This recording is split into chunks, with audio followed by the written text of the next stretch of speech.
Hello, this is the Lynn and Scott Show. I'm Lynn Serrano, and you are? Scott Jones, and we have friends with us, and it's As We All See It. And these are some of the great books that have been written by our friends that are going to be joining us tonight. I think all of them are here. Most of them are here. But we're going to be talking about some great things. And as always, what we try to do on this show is we love bringing people of thought together, people who have kind of forged a way to try new things and do new things and help other people. Everybody on this panel is helping other people in some way. That's why we all come together. We respect each other's opinions. And when we have differing opinions, we all learn from each other. And that's the beautiful thing. So, ladies and gentlemen, thanks for being here tonight. This is awesome. Oh, and we can't forget the edible farm girl here. The edible, No. that didn't even sound right. I'm dyslexic. That sounds bad. Hi, Flo. I love Flo herself is not edible. Don't know.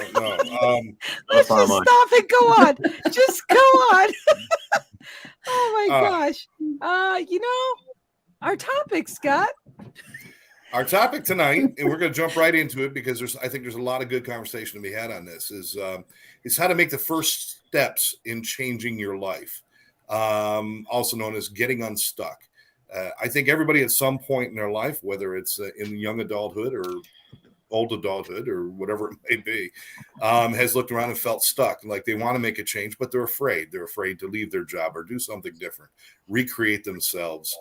Maybe stuck in a bad relationship. We know there's a lot of those out there where it'd probably be a healthier thing to move on and do something different, but we get stuck and we feel like, how do I make that big of a change?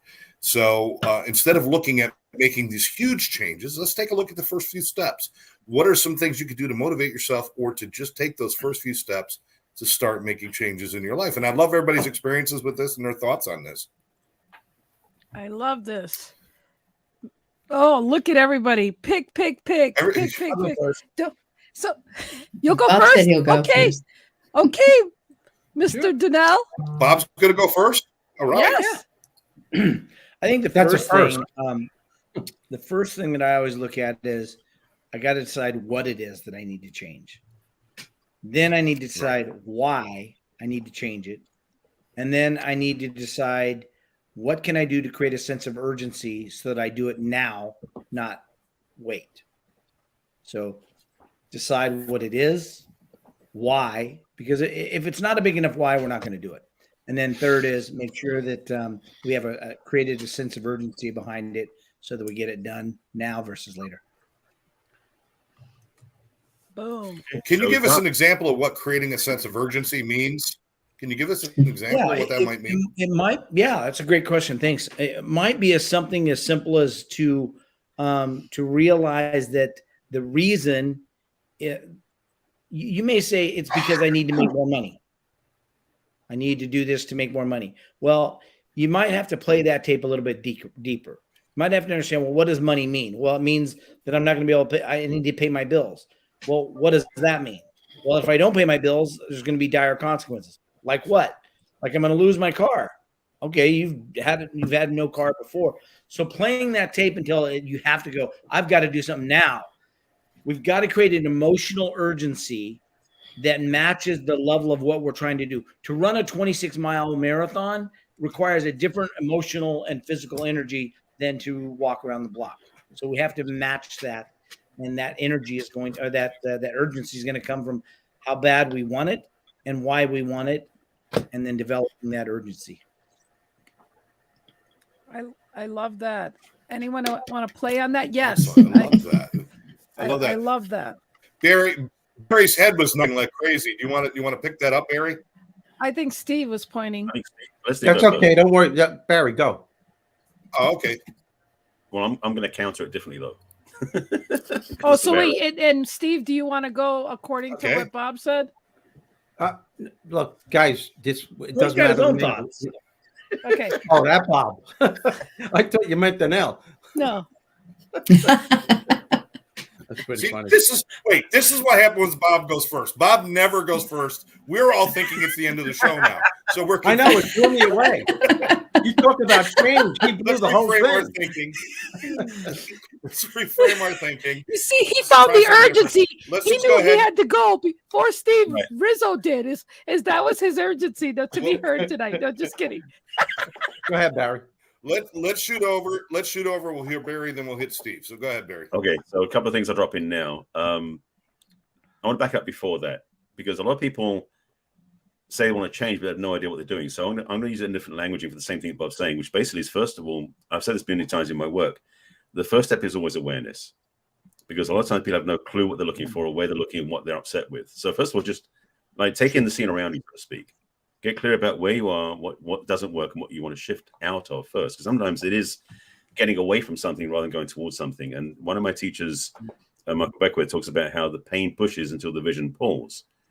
As in, a lot of times we're so pissed off or upset, like in a relationship, where we're just trying to get ourselves out of it without any clue where we're going because we're going backwards. So it's kind of like you've got to, first of all, be clear, what are you doing? Are you running away from something or are you running towards something? And the thing is, you've got to shift gears from where you were going from to where you're going to. And just a quick overview. I mean, I've had 7 careers in my life so far, not done yet. I've lived in 4 countries, 2 continents. So I have had different changes in my life.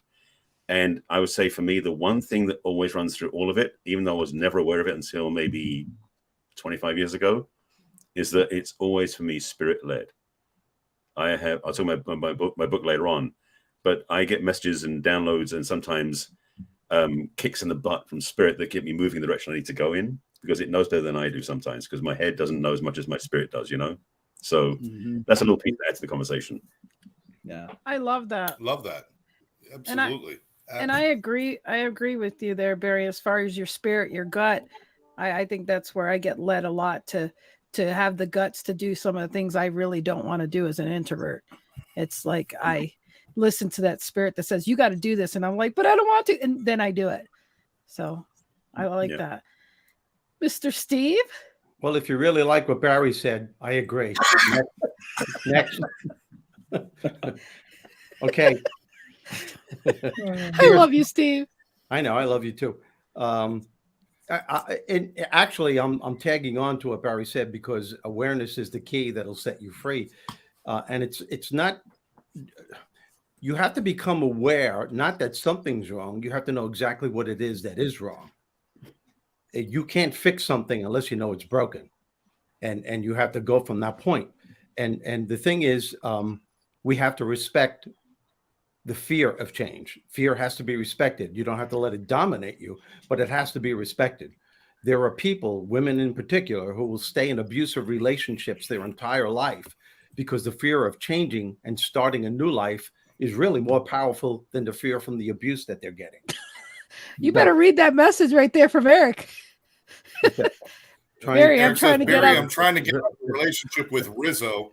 Can you restraining orders, and I'm still harassing. Can you block him, please? See, Eric, that's why nobody likes you. Okay. Hey, Eric's invited to the platform anytime he wants. Yeah, I know. I hope you guys heard what I said. You know, there were women in particular that stay in toxic relationships because the fear of changing is more powerful than the fear of the abuse. So number one, you have to become aware of exactly what it is. And another thing, you know, you hear people, there's a catchphrase all the time, change, you have to accept it. And when you tell someone they have to accept the change, of course you have to, but in the minds of most people, there's a negative connotation there. Because in the minds of people, they're saying, okay, I'll accept it, but I'm not going to like it. Okay, I'll accept it, but this is going to be difficult. Okay, I'll accept it, but I don't think I'm going to be able to do that. So what you have to, I think, instill in yourself is that you have to say to yourself, I'm going to embrace this change. And there's a difference. What that means is that you're going to go straight forward, that there's something within you, your authentic self, the part of you that always brings out the best of you, is going to go forward to embrace this change, knowing that somehow, some way, some good will come out of this shift that you're making in your life. And if you look at it from that perspective, it becomes easier. You got to be careful of what you're saying to yourself when change is taking place, because what you're saying to yourself will be the determining factor on how you embrace the change. Steve, I love what you said because it reminded me taking 8 hours to do an order of protection. I was scared for my life, my kids, and it was very difficult. And what I had to basically do, I had to release and let go of all my fears, trust in God, and know that what I was doing would be better than where I was staying.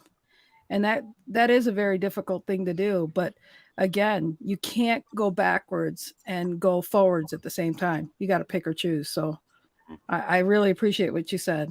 So Thanks. thank you. I love the idea. I love the idea of the acceptance as well, because I had a problem with acceptance for a long time because I thought acceptance and tolerance were the same thing. Tolerance and acceptance are totally different.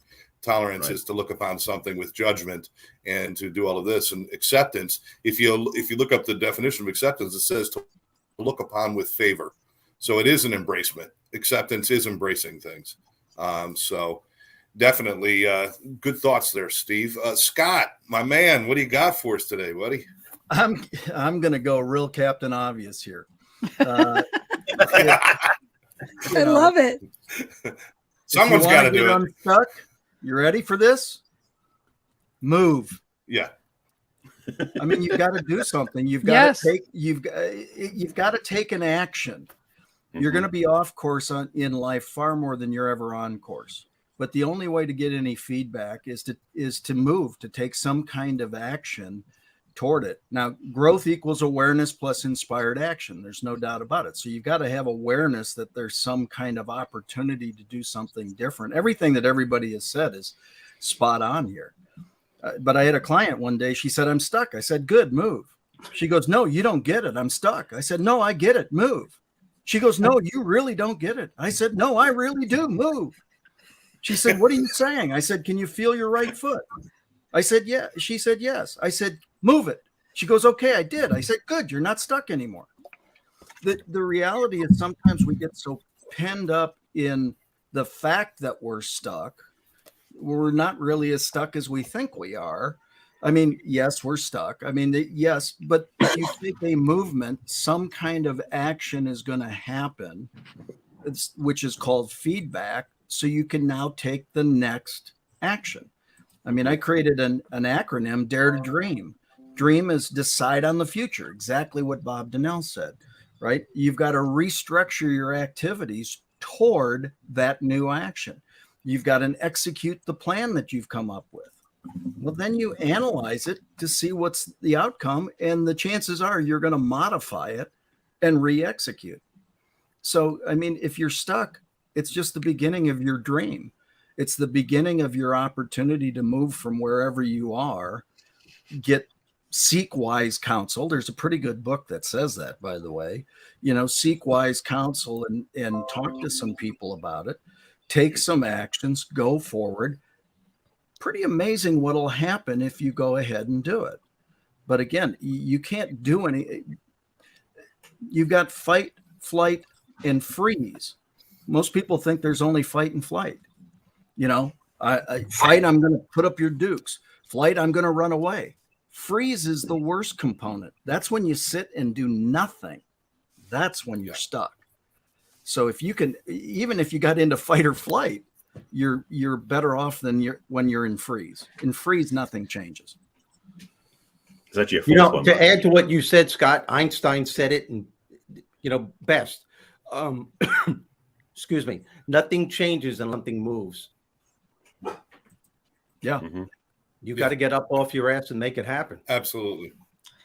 And speaking of that, we got Mr. Rex Sikes. Welcome back, my friend.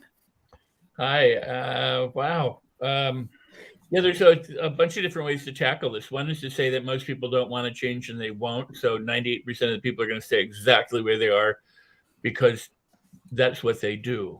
They're consistently themselves, and they will consistently remain themselves until they become aware that they need to change, or that they feel so much that they can't take it anymore, that they're actually going to do something about it. And then once they're aware that they need to change, then they will either move or stop doing what they're doing. I mean, either way, you have to do something, and everything changes. Nothing is consistent. We're all energy and we're all in motion. But the question is what direction are you moving in? You're either moving to remain consistent or you're moving to make a change. So you have to decide. Most people won't. I mean, the sad news is most people won't. They'll just do what they do and do what they do and do what they do and do what they do until they go, I can't do this anymore. I have to do something different. So sometimes the thermometer has to rise or increase, its temperature before they actually do something. When people are stuck, they have to notice that they're stuck. And if they don't know that because they're too blind to know it, they're not going to do anything. If they're comfortable in their suffering, they will remain comfortable in their suffering because, as Steve was pointing, some people are just much more comfortable, with a lot of pain than they are with changing the pain or doing anything different. So, awareness is the first key. A change needs to be made here, and then what am I going to do? Which direction am I moving? If I do what I've always done, I'm going to keep perpetuating it. So I need to do something different. And here's the good news. There's a saying, if what you're doing isn't working, do anything else. And truly, do anything else. Anything else will change it. You throw something into your soup that you didn't have before, it changes it. You throw something else different in your soup, it changes it. It's always going to do some change. Just do something. Do anything. Laugh, dance, sing, smile, jump, holler, shout, scream, pull your hair, run naked in the woods. It doesn't matter. Just do something. Now, that may not be enough to make permanent change, so you'll have to do things consistently, but you have to do something different from what you're doing. So you stop what you're doing, take a deep breath or whatever, and then do something else. And it can or can't be, it doesn't matter, in the direction of what you want to do, and you will change it. But if you want to get consistent movement in the direction that you want to go in, then you have to figure that one out. You have to create that momentum, and you can do that. But most people won't. People watching right now, most people won't. Now, why do I say that? Because the percentages are there. The percentages are there, but if people don't understand it and take a look at it, they're never going to do it. If they don't feel challenged or provoked or prodded, sometimes nothing's going to happen. If you just go, oh, you know what, this is nice, you can smile, they may not do it. People are comfortable. Right. People are far too comfortable. So with that. And everybody has said great things. So, But Rex, there's another thing too. People are far more comfortable in their misery than they are in taking that next step. Of course. There are people that actually are more comfortable in the pain that they're experiencing than trying to expand and get to another level in their life. Well, let's just point something out. When we say they're comfortable, that doesn't mean they're enjoying it. They can be no, exactly. Yeah, right. Yeah, exactly. Yeah, they can hate it, but they're used to it. They're the thing is the unknown. It's the unknown. I think that's the thing, because they're comfortable in what they know versus the fear of the unknown, which may be better, maybe not. They don't know. The whole thing about comfort zone stuff. People go, well, if it's comfort zone, and so it must be uncomfortable. It's like, not necessarily. But the people have this fear because they don't know what it's going to be like. So stay in the pain they're in now because it's familiar and it's safe, versus the unknown where they don't know what's going to happen. Yeah, because they also think it's not going to be any better than what it is. Yeah. And sometimes the irony here is sometimes all it takes is that one step that can make that slight shift in the way that they're thinking, that can be that spark that could ignite the change in that person's life. But it's that one step that everyone's afraid to take. Yeah. And for those that are miserable, you got to realize that, you know what? Anything's better than what you're going through right now. And that's what you have to believe and know. Well, that's well said. Absolutely. Can I ask? Let me ask. That's Scott. A hard belief to adopt. Let me ask Scott. It's a hard belief to adopt. What? Okay. People struggle with addiction, chemical or alcohol or whatever, and oftentimes they don't change, and oftentimes they don't change, and they try and they try and they fall and they fall and fall. What is it that makes someone successful at overcoming a habit like an addiction? The strongest word that helps people overcome addiction is the word truth. The truth about what we really are and who we really are. Any kind of change, the first thing starts with, you have to know the destination you're starting at. And there's a lot of people that can't change. They don't even know the situation they're in. So how are you going to change if you don't even know what your situation is? The idea of addiction is built on the lie. It's the lie that we're high. It's the whole lie. Even the word high itself is a lie, because your intelligence is lowered, your physical reaction is lowered, your emotional quotient's lowered. Everything is lowered. There's not a thing about that raises us, but we use the word high to create a lie so that we can feel good about it. And Steve is right. No matter what mess you're in, that's your home. You create that. And as much pain as you're in and everything else, and I think Mary Kay just made a statement about, sometimes pain makes you feel like at least you're existing. So it becomes a comfort in a way, and you don't want to leave it. So understanding the truth about what your life really is will allow you to move away from it. But as long as you're still believing the lie, that when you walk through the bar, you are Don Juan and everybody loves you. And the truth is, when I was walking through a bar, I had vomit hanging from my beard, piss stains in my pants, and I forgot how to operate things like bar stools. I was falling out of them all the time. That was the truth. I was a joke. I was not Mr. Cool. So finding the truth is a big thing. And the other piece is this. People don't change sometimes, whether it's addiction or anything else, is because this is all I know, and what am I going to be? And I'm going to become a whole different person. I'm not even going to know myself. And the truth is, when you're changing, all the experiences you had and everything you had and the strength that you built in surviving even the worst life goes with you. You get to take your strength with you. You get to take yourself with you and your will with you. And people tend to forget that. The will it takes and the strength it takes to survive addiction is astronomical. It's not a lack of willpower to have an addiction. It's an extreme amount of willpower to survive an addiction. We just don't have any goal or direction. But that willpower can go with me, and that strength that I had to survive, that's my survival instincts, all those things go with me. And I think sometimes we think we got to leave everything behind. We don't. We can pick the good stuff up. We can take all that stuff and say, this is what I learned. Here's the thing. If you leave everything behind, then you're leaving the lessons you learned behind too. And guess what? Whatever life you move into is going to be exactly the same as the one you left. Yep. You have to take the lessons and the strengths and everything with you. And that's a little bit of a comfort. When you go away for a vacation, you want to bring some of your stuff with you. If we have our stuff with us, we're pretty comfortable no matter where we go. So bring the good stuff with you, guys. That's the big thing about change. Don't leave everything behind, because then where are the lessons? What are you doing with those? We haven't heard from Flo yet. Yes.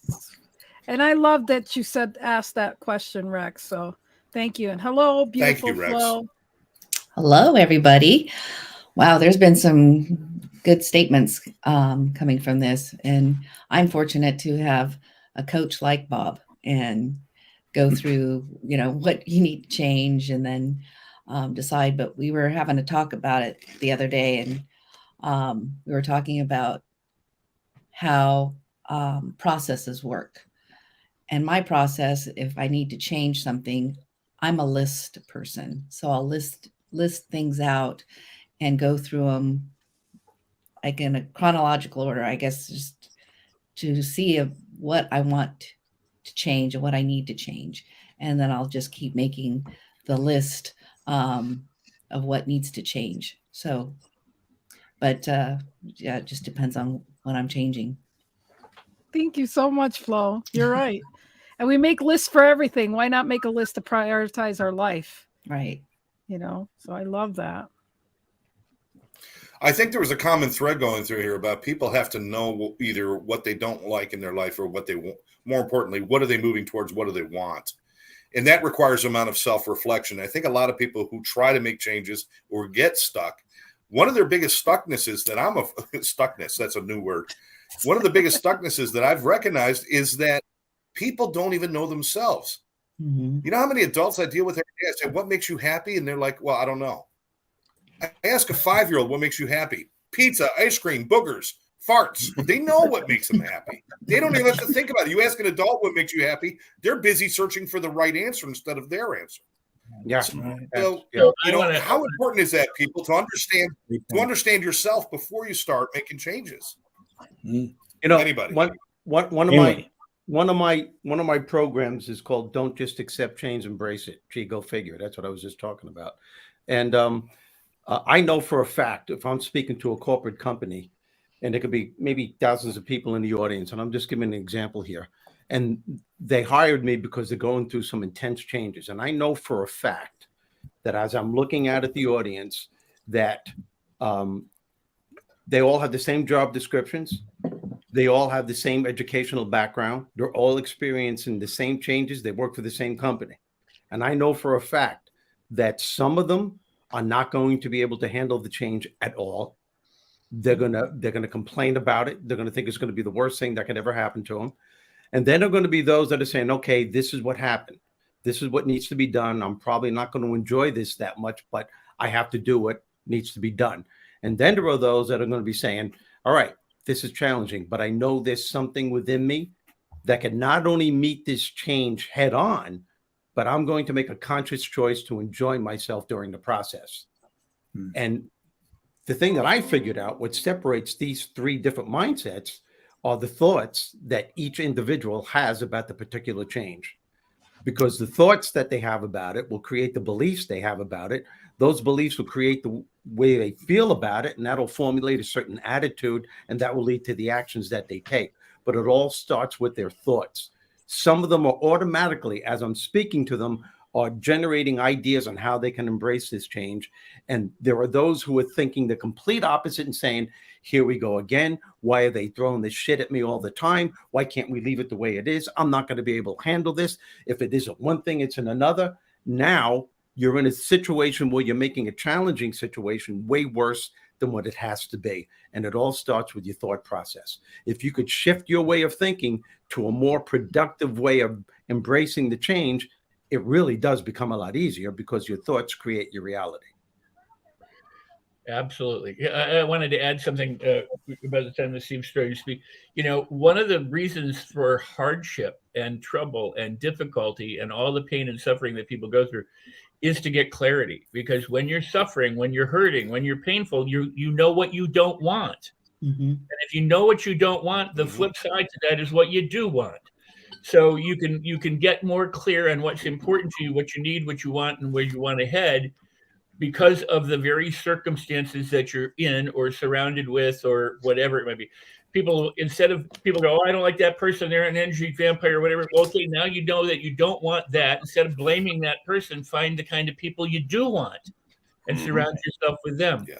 On the thought point, absolutely. I developed the attitude activator years ago for the very reason that people get stuck when they become aware of it. Now, here's the interesting thing about this process is it's an audio program you listen to, but in the process, there's the first step is to create a little bit of agitation and a little bit of irritation with the music and the sounds and the way that things are going, so that people go, so that it triggers that I don't want to be here.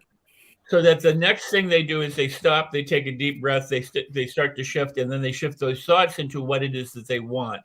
And then the program assists it. But the point, and so you're so spot on there. And Bob started off, you have to have, a different thought going. You have to think differently from what you were thinking originally in order to move in that different direction. So it's pick the different direction, get clear on it, you know where you want to head, and then head in it. By doing little things and enjoyable things after that, and piece by piece, whether if it's a neurological habit or a physiological dependency, you have to understand, if you want the body of a sculpted weightlifter, the only way you're going to get the body of a sculpted weightlifter is to recondition your body by eating right, sleeping right, and the proper amount of exercise, and that's going to happen over time. And you can either whine and moan about that, or you can find a way to enjoy that process, or you can be like Muhammad Ali, or what Bob said earlier. Muhammad Ali said, there's a lot of times I don't feel like training, but if I want to be that world champion, then I'm going to train no matter what. And so he did in order to become the best. And so that's just, the school of tough love, is there's a process. The process isn't that hard. People think it is. And that's why Ford said, if you think you can or you think you can't, you're correct. So it's first you think it's possible. If you think it's possible, then you can go for it. You can begin to do it. Then the question becomes, will you? And you will if it's meaningful and important enough to you to do it. But here's the important thing. One last thing I will say. Not forever, but for now. I knew there was that clause. When you get older, you got to clarify that. No, I always say, in Clubhouse, I say I'm complete, but I've never done speaking. If you have $100 bill in your pocket, you can't spend it if you don't know it's there. Right. So the first thing you have to do is discover it. And if you discover it, then you have the possibility of spending it. You may not, but you have the possibility. So here's the thing. Inside of you is infinite resources, infinite possibilities, infinite opportunities. And most people don't even know to look there. They're too busy looking outside at everything else, so they don't know what they have to spend. And yes, I talk about it in my book. Thank you so much.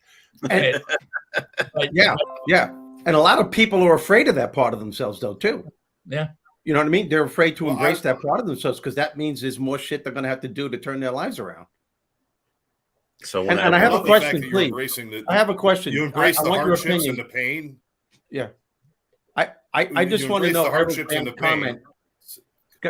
I'm sorry. Eric Bam's comment. Do I really look like the Martian from the Flintstones? Take that offline. Oh wow! Was the one with the little helmet that flew around? Just change your name to Marvin, and we'll be all set.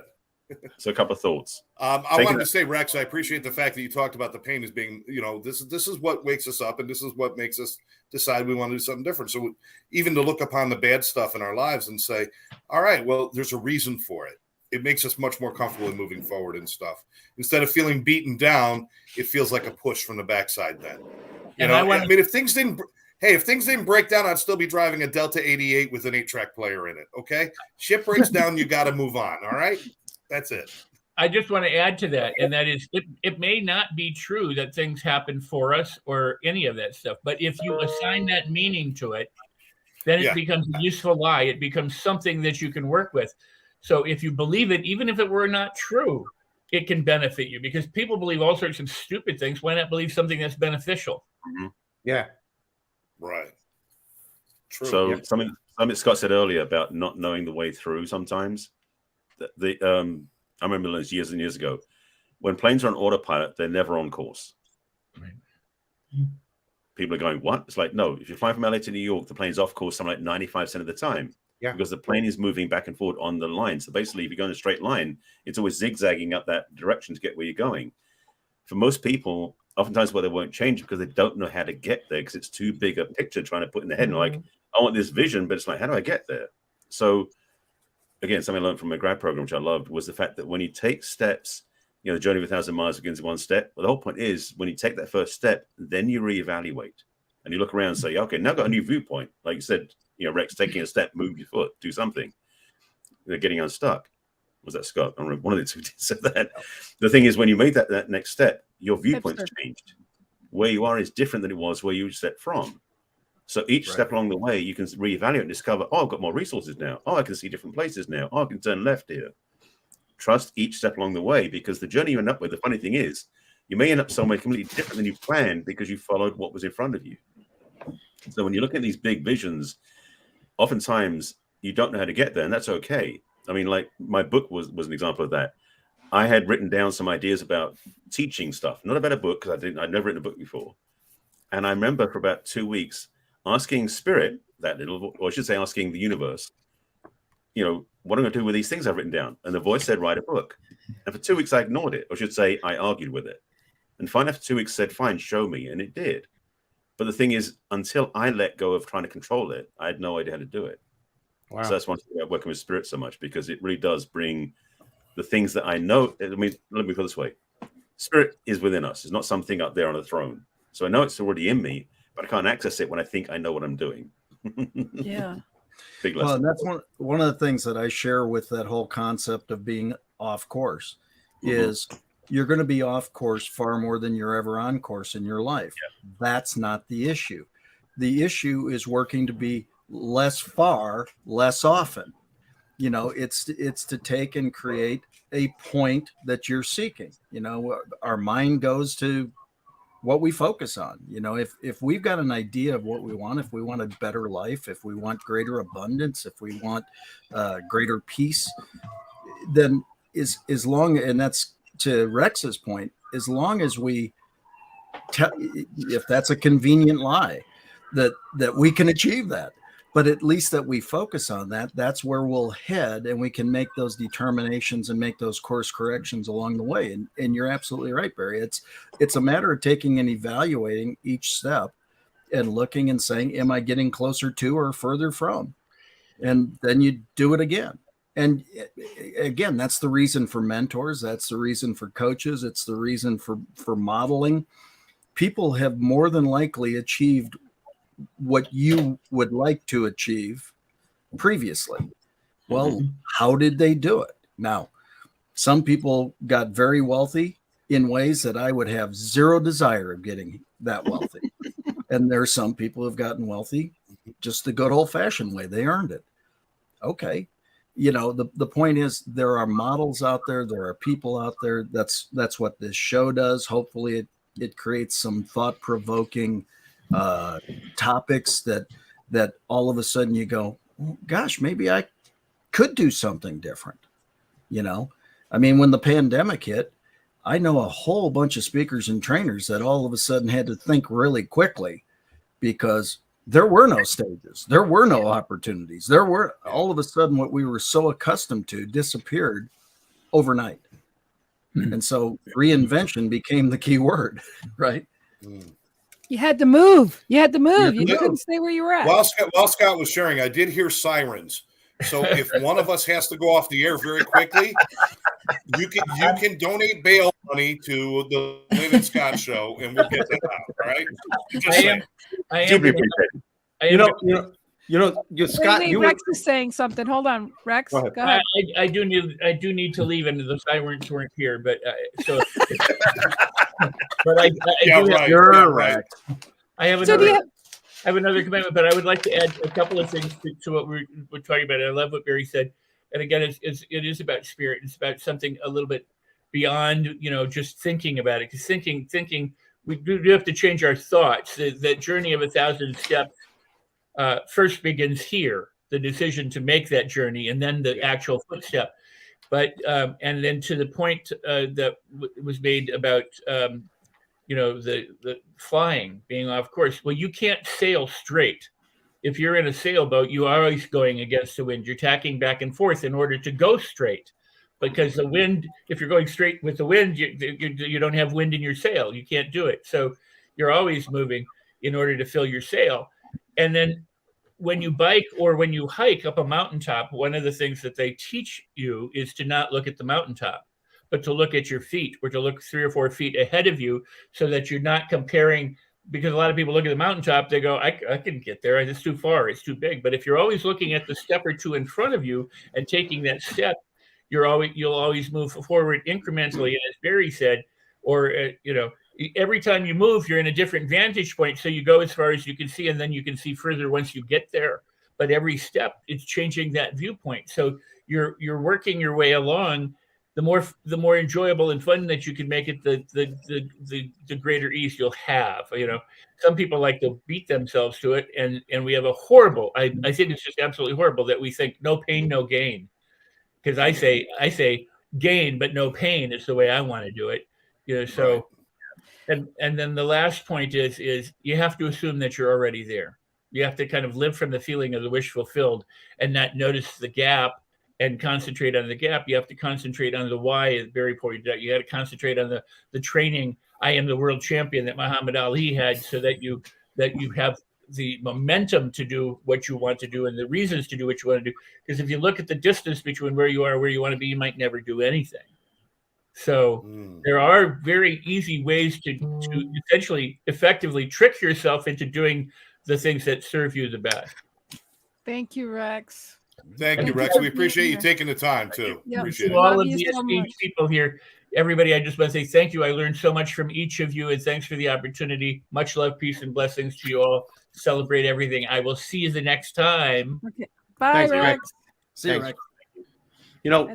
To add what Rex was saying, it's so true. And Scott was talking about, like going off course, and that's what stifles people from continuing to embrace the change. Because people make an attempt, then all of a sudden they go on what most people call negative self-talk. I call it self-curse talk, because you're casting a spell on your life. That's when you try to embrace the change and you're trying to better yourself and you're trying to get to a better place. And all of a sudden you're hit with more walls and more confrontation. And then that loop starts. I knew this was going to happen. Every time I try to better myself, it never works. I always go 2 steps up and 5 steps back. Why is it that everybody else has what I want? I just sort of played it safe and stayed where I am. And, that's not conducive to moving forward with your life. So you have to be aware of not only what you're thinking, but what you're saying out loud. Because if what you think is what you get, then what you say is what you ask for. And you got to be very aware when you know that change needs to be taken, that they're taken, is that there's something within you. There's a higher part of you that can meet this challenge head on, and you can do it. But you won't be able to if you're talking yourself out of it. Absolutely. I look at somebody like Flo, who built like your business, and you've actually got something a little different than most of the people here. Although everybody and their mother has written a book. The hell with y'all. Except me and you. Yeah, you and I. But you actually create a product, which means a lot of experimentation. A lot of times you take a step and you realize that's not the step I need to do, and you go backwards and you say, okay, let me try a different step. And I think that sometimes people stay stuck because they start moving in a direction and realize that's not working, and then they go back and say, well, screw it, I'm giving up. What is it that keeps you from giving up and finding the right formula for a jam, which is basically it's basically just kind of a euphemism for changing your life in a way. How do you, what does that? We were talking about this the other day, and what may work for me may not work for everybody else.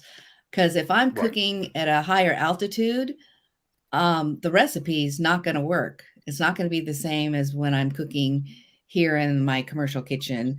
It's not going to be the same. I'm going to have to change the recipe, and it's just going to be, you're going to fail half the time, most of the time, with higher altitude. So that can be related to, you got to trust the process, and you got to know you, because like I said, what may work for me isn't going to work for everybody else in changing and just keep trying, because you do learn from your failures. I mean, absolutely. So a lot of jam has been turned into sauce or something. Or give it to Bob, right? He'll eat it. Bob's been in the hospital 17 times on the wrong formula. But Bob, that it's almost like sometimes taking that step is an experimentation, because no matter how good you are, taking that step is change into something different, and we don't always know if it's going to work. So, dealing with that experimentation, is it about attitude, or what is it about to keep going even when things don't quite work in that direction? When I think about it from a human behavior standpoint, it's what stops people is we're stacking the pain in the wrong place. So why do I not get him to go to the gym? Because I wake up and go, I'm cold. I don't feel like it. I was out late last night. I'm tired. I'm sore. Well, I'm stacking the pain and not in going to the gym. We have to change where we're stacking the pain. The pain needs to be stacked in. If I don't go to the gym, I'm going to feel sluggish by the midday. I'm going to be tired. I'm going to be worn out. I'm going to get lackluster results. I'm going to be pissed off at myself because every time I see myself in the mirror, I'm going to go, you lied to yourself again. So where you stack the pain is really going to determine whether you will or whether you won't do something. That's what mastering your inner game is all about. But I think, when we listen to, like everyone is talking about, when we listen to that voice that says, I need to make a change, determine what it is. Whether it's I've got to make a change in the ingredient, or I've got to make a change in my environment, or I've got to make a change in, who I'm becoming. And then we start making those changes. And I think those are incremental things. And it's not like we're going to make this change all at once. And then I think the last piece of that is it's got to be consistent. It's got to be persistent. And it's just got to be over and over and over again until that's it. Until there is no finish line. Yeah. Right. Love that. It's Absolutely. actually one of the things we talked about in our group last night. One of our members, because we were kind of, how do we pull this all together at the end of the year? How do we finish the year strong, and how do we go into 2023 in a better position? And one of the ideas is guy said, I just created a list of 100 victories, and they might be really tiny. Yeah. But there's 100 victories that show incremental movement forward, my business growing, my health growing, my this, my that. And I think that that's one of the things that we've lost in this go, go, go, me, now society, is we don't stop and celebrate our victories. We don't stop and just say, hey, you know what, man, I made some pretty good progress. I sat and I literally went 5 months ago. I was virtually crippled. Oh my God. I carried 4 trash bags down to the street today. With no, 2 in each arm. And I walked down an incline and back up. And 5 months ago, are you kidding me? That's only 5 months of my life to totally change my life from this point forward. Amazing. Wow. It's awesome. And to take that and be able to say to anybody, 5 months is nothing. There was a lady next to me that had her knee replaced, and she was just like, oh my God, this is the worst thing ever. And I said, it might be today. It won't be tomorrow. And she goes, how do you know? I said, hell, I've had 2 hips in less than 5 months. Are you kidding me? She goes, 2? What are you, crazy? And so all of a sudden her pain went away just like that, right? So again, what we were talking about earlier about leaving the pain, leaving the junk. No, you don't leave it. What have you learned from it? What can you carry on, and what can you pass on to somebody else to give them the encouragement, the inspiration? They're not going to do it for my reasons, but if I can encourage them to go forward and say, you know what, it was worth every bit of what it's taken to get here, and just wait from here what it's going to be like. Oh my goodness. And let me ask Barry something. Okay, good. I want to ask Barry something. I'm sorry. Barry, we're talking about changing, and we're talking about moving out of a place and moving out onto something new and doing all of that. But especially when it comes to relationships, and this is where we're asking you, sometimes it's not about just throwing the whole thing away and leaving it. Sometimes it's about just starting to make minor changes can actually change the face of where you are right now and make the relationship better. Sometimes we realize we think it's going to be this journey of 1,000 miles. It turns out all I had to do was move 20 feet and I get a new perspective and things are better. And sometimes in relationships, we see that. You agree with that? I'll say you didn't ask me a question. You just stated what I believe. So thank you. Oh, okay. So just nod your head and say, Scott, you're the answer brilliant. is yes. All right. See, and this is why we have the show, as we all see it, because we all see it different. And some of us need to move into that different perspective. It only took me a bunch of marriages to figure that shit out. All right. Oh, I just got my own medicine back. Oh, there we go. But to answer the question, to speak that spot, Scott, to speak a bit more. So many people are in a relationship because they don't even look at themselves in the mirror. They're always focusing on their partner. So for many people, a relationship is improved when they start to look at themselves first, because 9 times out of 10, the issues they're dealing with aren't in their partner, they're in themselves. So frankly, there'll be a lot less divorces. People really start looking at their own journey and they really start to adjust how they are with their partners, because the relationship oftentimes fails because they didn't present themselves authentically. They're always like judging their partner or blaming them for something versus what am I taking responsibility for myself? How can I be a better partner? And yes, there are certain times where it's like, irreconcilable differences. You got to move away. That's what happens.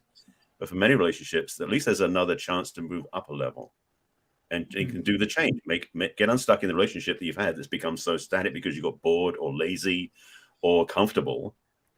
Have a with your partner, schedule a date every week. You haven't done that for 30 years.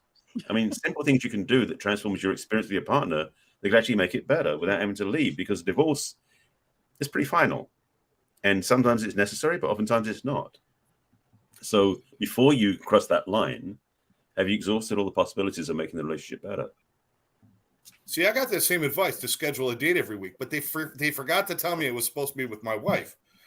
So, I did it. It just didn't work out. Okay. That leads to the high cost of leaving. Yeah, for sure. For sure. Steve, you're always talking about things like that. When you start making changes, your perspective tends to change. And sometimes the things you're leaving behind aren't necessarily the problem you started with. It's our perspectives, right, Steve? Yeah, it's always your perspective on a particular situation. It's the way you look at it. It's the way you view it. And the way you view it will actually determine the outcome. If you're saying it's impossible to do this, it's impossible for me to better my life, it's impossible for me to get out of this relationship, it's impossible for me to get a better job, whatever it is, whatever you say, you're right. It may not be true, but if you believe that it's true, that's all that matters in your world. It's the key to embracing any single change is taking that first step, taking that very first step. And that first step may not be the right step. That doesn't mean you quit. It means you just keep going. You just keep going. You have to know that there's something within you that can embrace this change, that can help you to better you. There are people you can talk to. There are other alternatives. People automatically just quit before they even start. And they quit, as I said, and I know this sounds repetitious, but repetition is a key to learning. They quit because of their thought process. If you don't think you're going to do it, you won't. And that's the bottom line. Love that. Love that. Love that. What do you think, Lynn? You haven't said a whole lot today, and you've gone through as many changes as anybody I know. I can and I will. That's my answer to that every time. That's my screensaver. I can and I will. And I really love this topic because I'm really going to embrace and share more of my beautiful Pam. She's doing an awesome event coming on, and I had the honor of talking about a topic there. I did pretty good on that. But anyhow, no, I just find that to complete the circle, you need to have accountability for yourself and the integrity to know that. And I am blessed to be part of Scott's mastermind because I was among my peers, and I felt very safe to say that last night, and it just made perfect sense that I don't understand why I have so much. And there's a list of it, but I'll just say real quick, the different shames and the things, embarrassments, and all the different things that I had carried for so long that instead of just letting them go verbally is like the last thing I need to do is to profess it and let it go. And it's, I wrote a little book and I put just a little bit of things in there, and that's not the whole, enchiladas. But what I'm saying is there's always something when you stay silent for so long and you've detached from it, but yet it's not complete circle because you still haven't professed it out loud to release it. And that's what this next year is going to be for me as I turn 57 on December 11th. And I'm going to promise to be on TikTok 365 days and be as vulnerable as I am about the health issues, the mental issues, the brain injuries, the traumatic stuff, but in a way that I don't allow those things to be labels or defied. I don't like talking about those topics, not because I don't acknowledge them. It's just I don't live there. I don't like to talk about them because they're things I deal with, but they don't define me. They don't defy what, I look at my medical records and I shouldn't even be able to leave my house. And I went to LA and I was able to walk and do things and not get sick. But again, like you say, you can't allow things to be defied from you outside. You got to be better and have a better mindset. And I have the better mindset. I just haven't professed it out loud. And that's the introvert. And, I do deal with clinical depression, and I don't always talk about that. So every day is a challenge to make a decision to show up and be, because to be quite honest, I usually like to be an invisible person. I don't like to share who I am. I'd rather bring joy and laughter because that's what I feed on, is seeing the joy and laughter. So I'm honored when you guys are here. I've got so many things and people in my life that make me be a better person and to show up, because it's not about me. It's about those that showed up and those that have been willing to share their life stories to say, I'm not the only one. I'm not by myself. And I thank them. And how do I pay this forward? And Scott, for you to be able to say, hey, if you knew me before, you wouldn't have liked me. That's how I feel about some things about my life. But yet, again, it's so cool to say that, yeah, I do love you. And I'll love you who you are and what you are.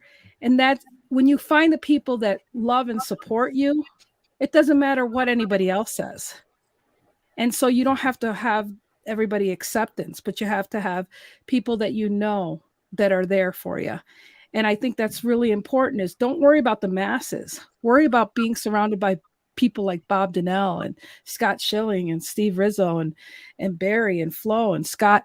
When you find your people, then they allow you to be you.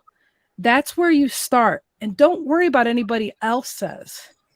And I think that's a big deal. So being a Gen X and being very quiet and not heard, I'm finally just going to have my voice and then let it go, because I've always just been one of the, of 11 kids, and I always had to fight my way to be heard. And it's just nice. It's just, I'm honored.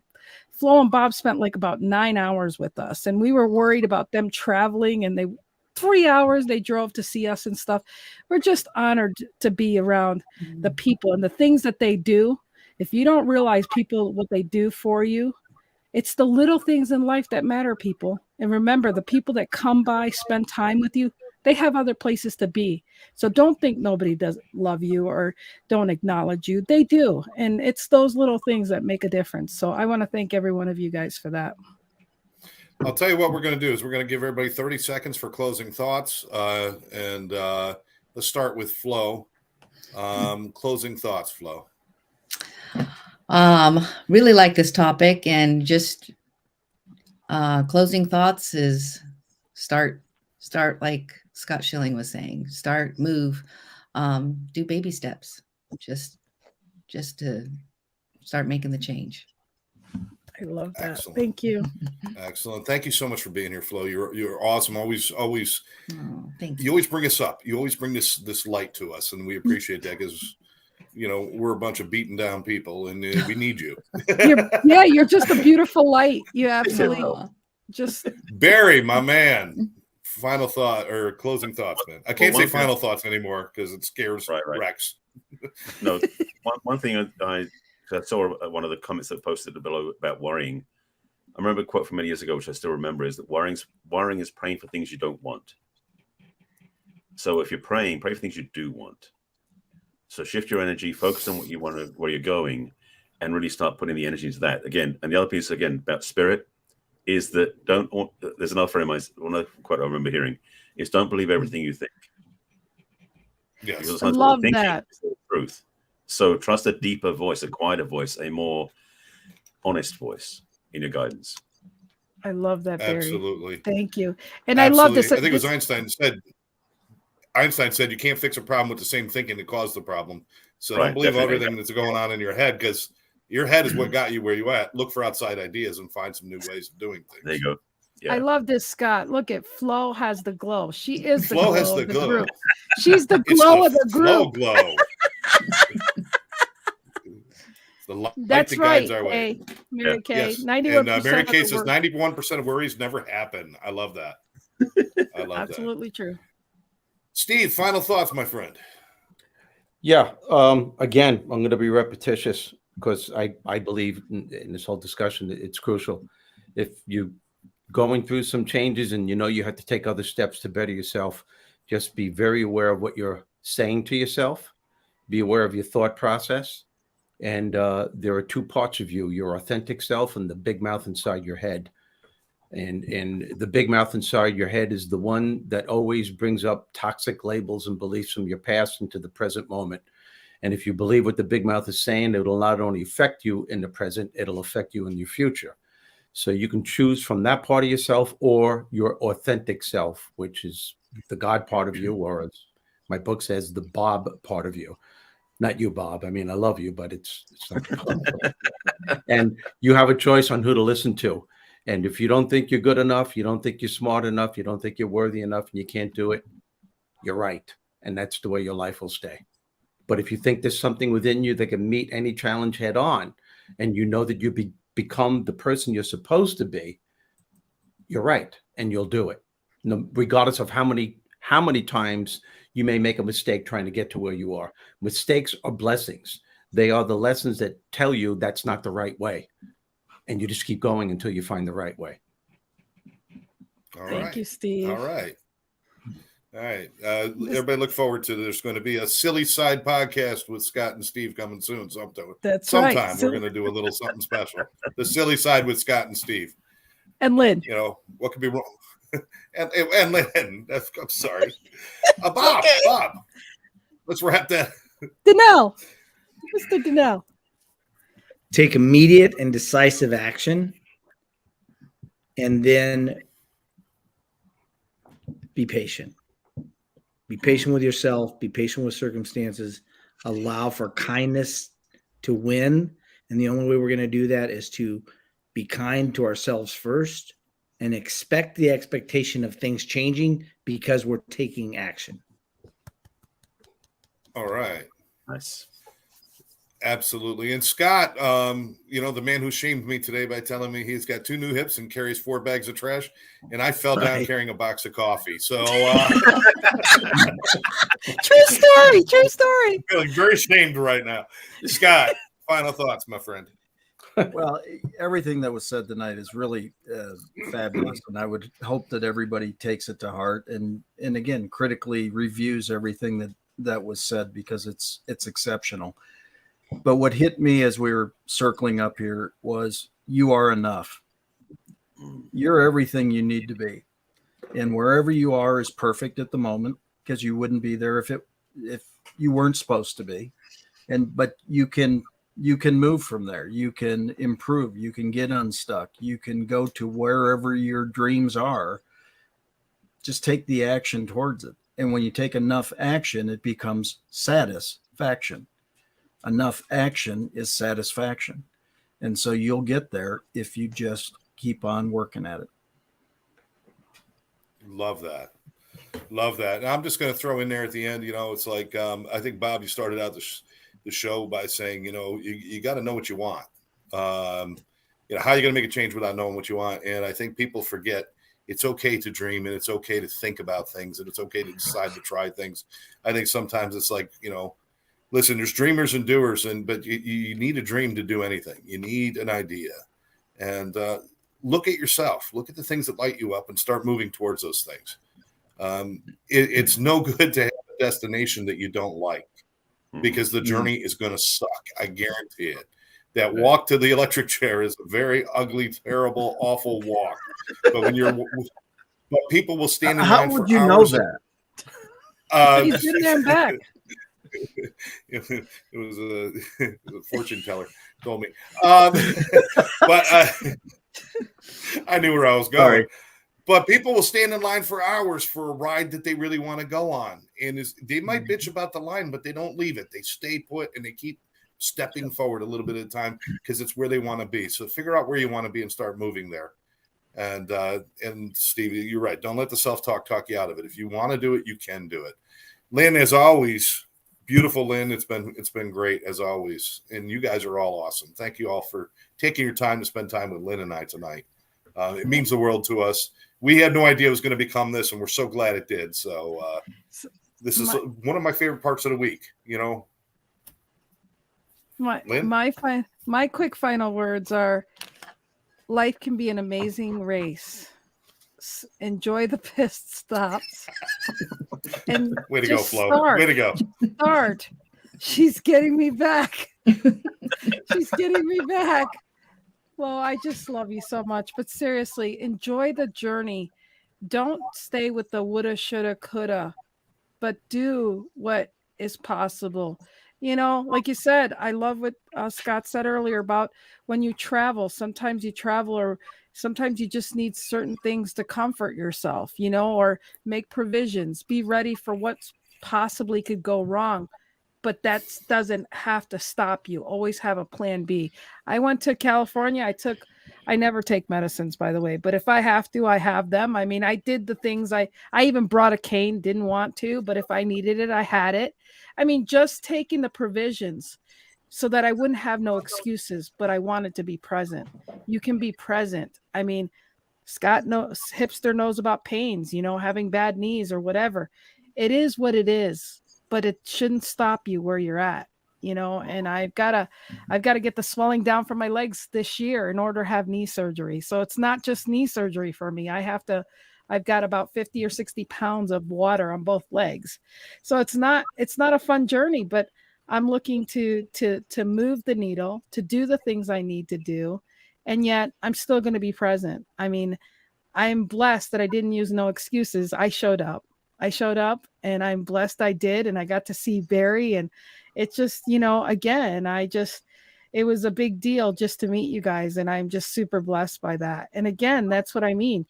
I could have found a lot of excuses. I didn't. I'm just blessed to go. And so I tell everybody, just put one foot in front of another, no pun intended there, but do what you got to do to be present and enjoy this journey. Cause I'll tell you what, I gained more than I know that I lost going on that trip. So thanks again, you guys. I love it. Awesome. And, before we sign off, I just have to ask Scott, you got the 2 new hips and I'm starting to worry about mine. What did you do with the old ones? Cause I can't afford new ones, but I might be able to buy some used ones. Are they still available? Well, they are, but they were only about half available. They were ground down that far. So I don't think you want that set. You might want to. Okay. You might want a different. Can we get the X-ray though? All right, I'm going back on eBay then. All right, guys. That's right. Yeah, no, you can easily find them there. Yeah, no, it's easy enough. Well, thanks again, everybody, for showing up and for being a part of our audience. And it's just such an honor. There's no words for it except that I love every one of you, and I know Scott would say the same. And thank you so much. And you know, just surround yourself with some amazing people, and your world is a lot better with living with them in it. So with that said, we're out of here. Love you guys. Thank you all. Keeping me safe and sound.